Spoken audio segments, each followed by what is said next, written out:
Աստղիկ բժշկական կենտրոնում 3 գիշեր նորածին է մահացել։ Նոյեմբերի 10-ի գիշերը ժամը 03:00-ի սահմաններում Աստղիկ բժշկական կենտրոնի ծննդատուն են տեղափոխել 27-ամյա հղի կնոջ, որի մոտ առաջացել են ծննդաբերական ցավեր։ Մի քանի ժամ հետո բժիշկները ծննդկանի հարազատներին ասել են, որ նորածինը մահացել է։ Դեպքի առթիվ նախաձեռնվել է քրեական վարույթ բուժաշխատողի կողմից մասնագիտական պարտականությունները չկատարելու կամ ոչ պատշաճ կատարելու հատկանիշներով լրատվամիջոցներին հայտնել են քննչական կոմիտեից։ Մահացած նորածնի հարազատները կատարվածում մեղադրում են բժիշկներին եւ դեպքի մասին ահազանգել են իրավապահներին։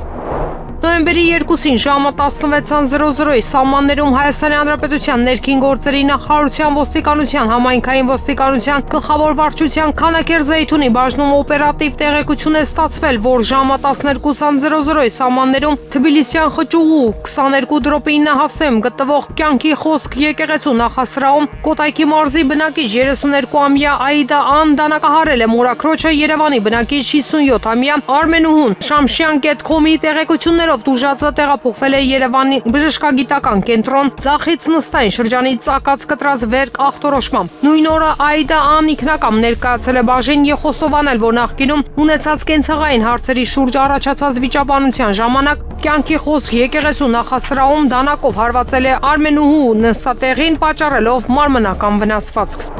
Նոյեմբերի 10-ին ժամը 17:30-ին Հայաստանի Հանրապետության ներքին գործերի նախարարության ոստիկանության քրեական ոստիկանության գլխավոր վարչության Կոտայքի մարզի քրեական վարչությունը ահազանգ է ստացվել, որ դանակահարության հետևանքով Աբովյան բժշկական կենտրոն է տեղափոխվել 2 քաղաքացի։ Բժիշկները ոստիկաններին հայտնել են, որ վիրավորներից մեկը գիտակցության չգալով մահացել է, իսկ մյուսը գտնվում է վիրահատարանում ու ի վիճակի չէ կատարվածի մասին բացատրություն տալու։ Լրատվամիջոցի տեղեկություններով մահացածը 24-ամյա Սարգիս Զ.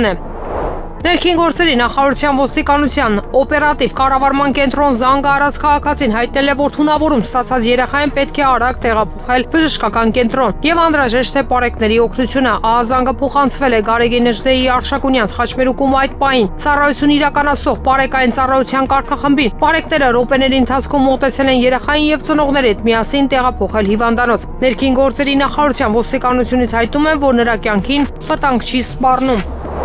Շիրակի մարզի պարեկները իրացնելով ստացված տեղեկությունները նոյեմբերի 9-ին Գյումրի քաղաքի Ղանդելյան փողոցում հայտաբերել ապօրինի թմրամիջոց պահելու, պատրաստելու եւ օգտագործելու կասկածանքով ձերբակալել եւ համայնքային ոստիկանության Կումայրիին բաժին են տեղափոխել գյումրեցի 24-ամյա մի երիտասարդի։ Նրա անձնական խուզարկությամբ հայտնաբերվել է 16.51 գրամ կանեփանման կիսաչոր զանգված 24-ամյա գյումրեցին եւ կազմված փաստաթղթերը ներկայացվել է նախաքննական մարմին, հայտնում են ներքին գործերի նախարարության ոստիկանությունը։